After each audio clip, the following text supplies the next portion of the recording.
Hello friends, स्वागत है आप सभी लोगों का हमारे चैनल क्विक स्टडी में। मैं कमाल बेस्ट। इस वीडियो के माध्यम से दोस्तों आपके यहाँ पर कराऊंगा आर्मी जनरल साइंस का पार्ट नंबर 20, यानी कि दोस्तों यहाँ पर आपको मिलेगा सामान्य विज्ञान का भाग नंबर 20। इससे पहले दोस्तों आपको 19 भाग कराए जा चुके हैं। यदि आपने पिछले वाले भाग को ना दिखाओ तो आप ज़रूर देख लें, ताकि यहाँ तक के क्वेश्चन दोस्तों आपके तैयार हो जाएँ। तो आज हम बात करेंगे पार्ट नंबर 20 की, यानी पार्ट नंबर 20 की। तो आप लगातार सारे क्वेश्चन को नोट करते रहेंगे दोस्तों, कॉपी और पेन लेके, और जो भी क्वेश्चन आप आएंगे आप आराम से कर पाएंगे। तो देखिए, शुरू करते हैं क्वेश्चनों को। पहला क्वेश्चन दोस्तों आपको दिखता है, भोजन की ऊर्जा मात्रा का सामान्यतः किस में मापा जाता है।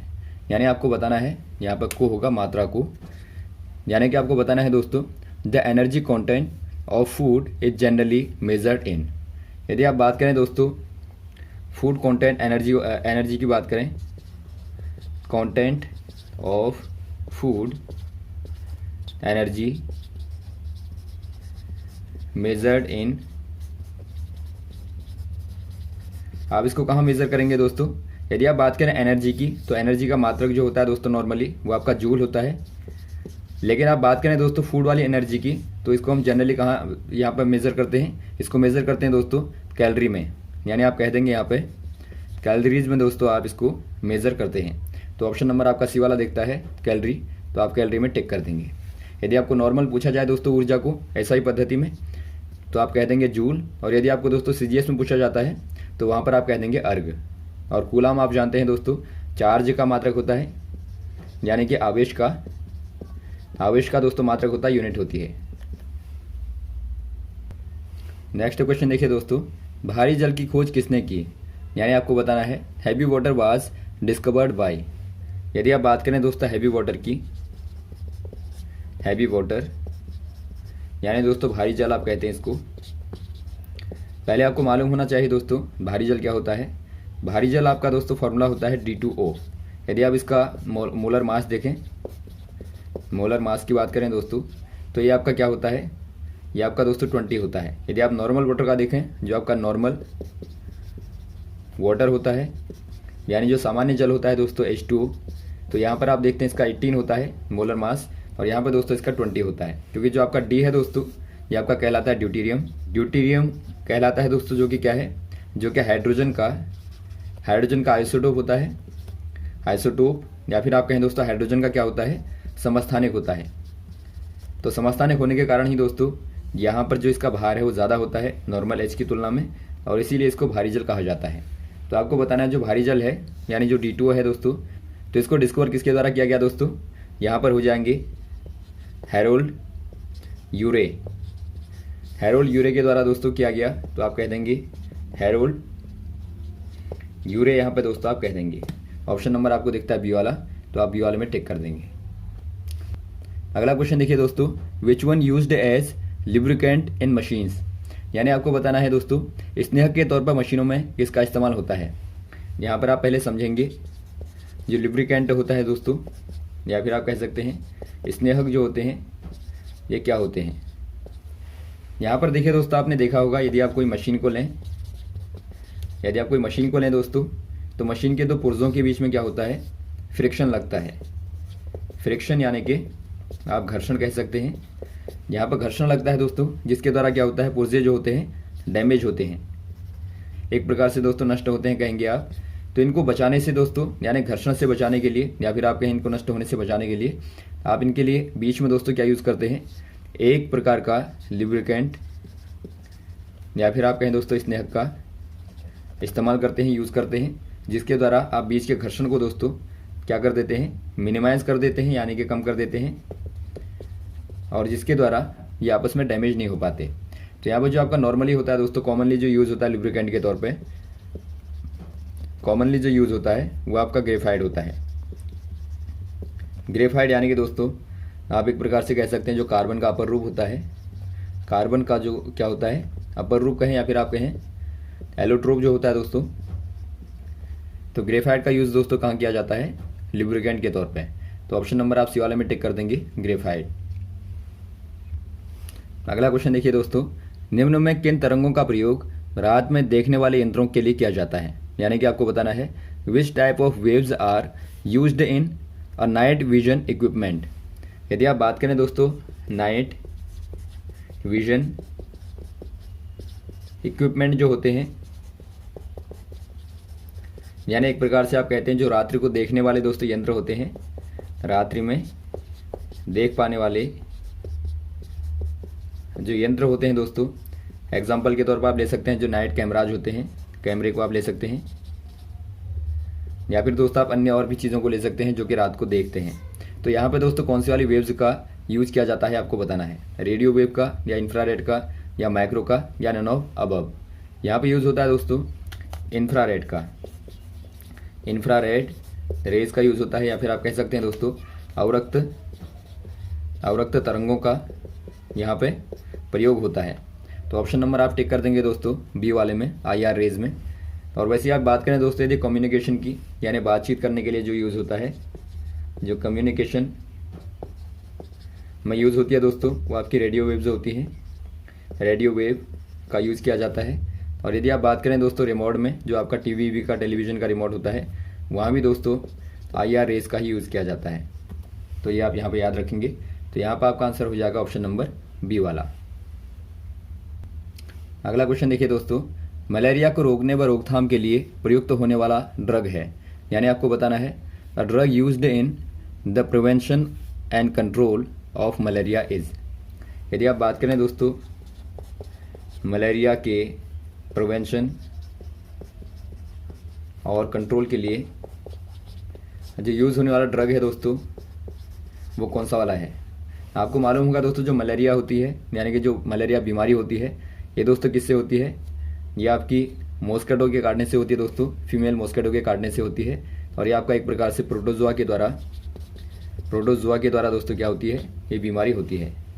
तो यहाँ पे देखिए दोस्तों, जो यहाँ पर आपको दिया सेकंड वाले में क्लोरोक्वीन जो ड्रग है दोस्तों, इसी का इस्तेमाल किया जाता है मलेरिया के ट्रीटमेंट के लिए। तो ऑप्शन नंबर आपका यहाँ पर हो जाएगा बी वाला, क्लोरोक्वीन आप दोस्तों कह देंगे, क्लोरोक्वीन आप यहाँ पर कह देंगे ऑप्शन नंबर बी वाला। अगला क्वेश्चन देखिए दोस्तों, संश्लेषित रूप से प्राप्त या फिर बनाया गया प्रथम कार्बनिक यौगिक है, यानी आपको बताना है the first synthetically prepared organic compound was. यदि आप बात करें दोस्तों फर्स्ट सिंथेटिकली प्रिपेयर्ड ऑर्गेनिक जो कंपाउंड है दोस्तों, ऑर्गेनिक कंपाउंड कहने का मतलब है जो कार्बनिक यौगिक है, जो कि दोस्तों प्रथम बार सिंथेटिकली यानी कि संश्लेषित करके बनाया गया है, संश्लेषित करके जो बनाया गया ऑर्गेनिक कंपाउंड है दोस्तों, वो कौन सा होगा। ये दोस्तों यहाँ पर होता है यूरिया, यानी आप कह देंगे दोस्तों यूरिया। यदि आप केमिकल फार्मूला देखें तो होता है आपका NH2CONH2। तो इसका दोस्तों प्रथम बार यहाँ पे इसको बनाया गया, प्रिपेयर किया गया। तो ऑप्शन नंबर कौन सा हो जाएगा, आपका डी वाला हो जाएगा दोस्तों, यूरिया आप कह देंगे।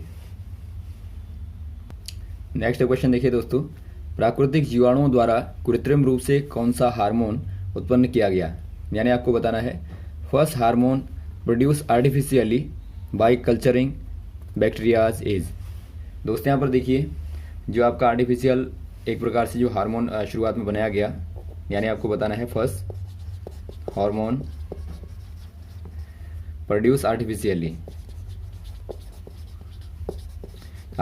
यानी कि दोस्तों कृत्रिम तौर पे जो बनाया गया, कृत्रिम रूप से जो हार्मोन बनाया गया दोस्तों, वो आपका था इंसुलिन यहाँ पर हो जाएगा। इंसुलिन क्या करता है दोस्तों, आपको मालूम होगा जो हमारा यहाँ पे डाइजेस्टिव सिस्टम होता है, वहाँ पर जो अग्न्याशय होता है दोस्तों, अग्न्याशय या फिर आप कह सकते हैं जो पैनक्रियाज होता है, पैनक्रियाज क्या करते हैं दोस्तों, यहाँ से ही एक प्रकार से शुगर का मेंटेनेंस होता है, यानी कि यहाँ से दोस्तों ग्लैंड के द्वारा इंसुलिन का सिक्रेशन होता है, इंसुलिन नामक हार्मोन का सिक्रेशन होता है दोस्तों।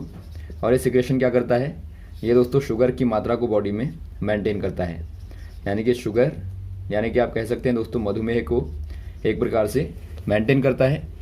और यदि दोस्तों इंसुलिन का सिक्रेशन यहाँ पे कम होता है, यानी एक प्रकार से यहाँ पे इंसुलिन की क्या होती है, कमी होती है दोस्तों, तो वहाँ पे जो शुगर होता है बॉडी में बढ़ जाता है या घट जाता है।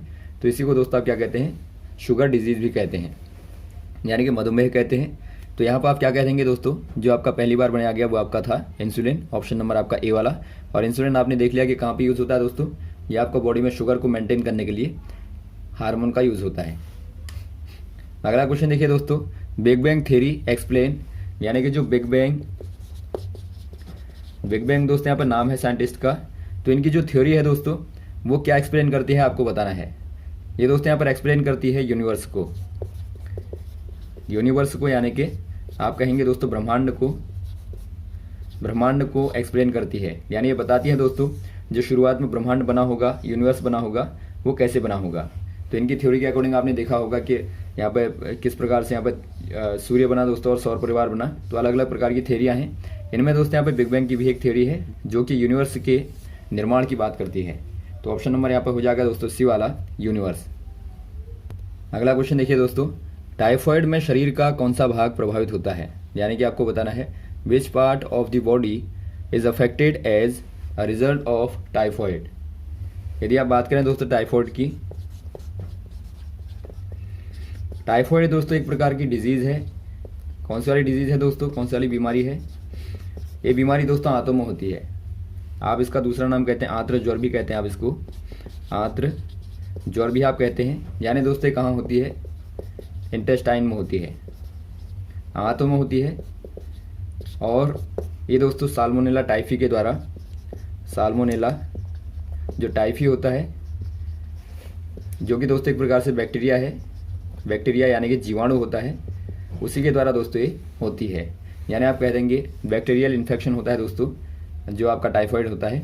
तो यहाँ पर जो पूछा गया है आपको, केवल आपका ऑर्गन पूछा गया है, यानी कि वो अंग पूछा गया है जहाँ पे इसका प्रभाव पड़ता है। तो यहाँ पर आप कह देंगे वो क्या हो जाएगा दोस्तों, वो आपका हो जाएगा इंटेस्टाइन, यानी कि आंत। ऑप्शन नंबर आप डी वाले में टिक कर देंगे। अगला क्वेश्चन देखिए दोस्तों, रासायनिक रूप से जल है, यानी आपको बताना है केमिकली वाटर इज अ और एन। यहाँ पे देखिए दोस्तों, यदि आप बात करें केमिकली यानी कि रासायनिक रूप से, जल क्या होगा दोस्तों, आप जानते हैं H2O होता है केमिकली। यानी कि H2O को यदि आप दोस्तों यहाँ पे अलग अलग करके सेपरेट फॉर्म में देखें दोस्तों, तो यहाँ पे देखिए ये आपका बाईपोलर के फॉर्म में होता है। बाईपोलर प्रॉपर्टी दोस्तों इसमें होती है, यानी आप इसको यहाँ पर पोलर के फॉर्म में लिखेंगे तो H पॉजिटिव और OH नेगेटिव होता है। तो यहाँ पे देखिए दोस्तों ये क्या है, ये हाइड्रोजन है दोस्तों, और ये क्या है यहाँ पे हाइड्रोक्साइड है। यानी यहाँ पे दोस्तों आप कह सकते हैं जो वाटर होता है दोस्तों वो आपका हाइड्रोक्साइड के दोस्तों फॉर्म में होता है। तो ऑप्शन नंबर यहाँ पर आपको दिखता है सी वाला हाइड्रोक्साइड, तो आप हाइड्रोक्साइड में टिक कर देंगे। अगला क्वेश्चन देखिए दोस्तों, पौधों में फास्फोरस मुख्यतः क्या करता है, यानी कि आपको बताना है in plants phosphorus is mainly used for. यदि आप बात करें दोस्तों प्लांट्स में फास्फोरस इन प्लांट, यानी पौधों में जो फास्फोरस होता है दोस्तों वो क्या कार्य करता है आपको बताना है। ये दोस्तों आपका यहाँ पे मेनली करता है ग्रोथ लीफ में, यानी कि लीफ ग्रोथ यहाँ पर आप कह देंगे, यानी दोस्तों पत्तियों की दोस्तों वृद्धि में यानी ग्रोथ में इसका योगदान होता है। तो यहाँ पर आप कह देंगे दोस्तों जो फास्फोरस होता है पौधों में क्या करता है, वो दोस्तों पौधों में लीफ की ग्रोथ करता है, यानी कि पत्तियों की वृद्धि करता है। तो ऑप्शन नंबर आपका पहला वाला दिखता है, तो पहले वाले में दोस्तों आप टिक कर देंगे। वैसे आप देखते हैं दोस्तों एक क्वेश्चन और आता है कि जो मैग्नीशियम होता है, मैग्नीशियम क्या करता है। तो जो क्लोरोफिल होता है दोस्तों पत्तियों में, जो क्लोरोफिल होता है वो दोस्तों क्या करता है, एक प्रकार से वो आपका भोजन बनाने की प्रक्रिया में मदद करता है, यानी कि जो फोटोसिंथेसिस होती है, फोटोसिंथेसिस या फिर आप कहें दोस्तों प्रकाश जो संश्लेषण होता है वहाँ पर दोस्तों मदद करता है। तो इसी में दोस्तों क्लोरोफिल में ही क्या होता है, मैग्नीशियम पाया जाता है, यानी कि जो मैग्नीशियम एलिमेंट होता है दोस्तों ये यहाँ पे पत्तियों में पाया जाता है। तो यहाँ पर आप ध्यान देंगे, जो भी क्वेश्चन आपको आएगा आराम से आप कर लेंगे। तो यहाँ पर दोस्तों आपका पहला वाला टिक हो जाएगा, ऑप्शन नंबर ए वाला लीफ ग्रोथ। तो यहाँ तक दोस्तों आप क्वेश्चन को तैयार करें। उम्मीद है आपको क्वेश्चन अच्छे लगे होंगे। यदि आपको कोई क्वेश्चन समझ में ना आया हो दोस्तों तो आप कमेंट बॉक्स में कमेंट कर सकते हैं। और यदि आपको वीडियो अच्छा लगा तो आप जरूर लाइक करें, शेयर करें ताकि अधिक से अधिक लोगों तक पहुंचे। Okay, thanks. जय हिंद, जय भारत।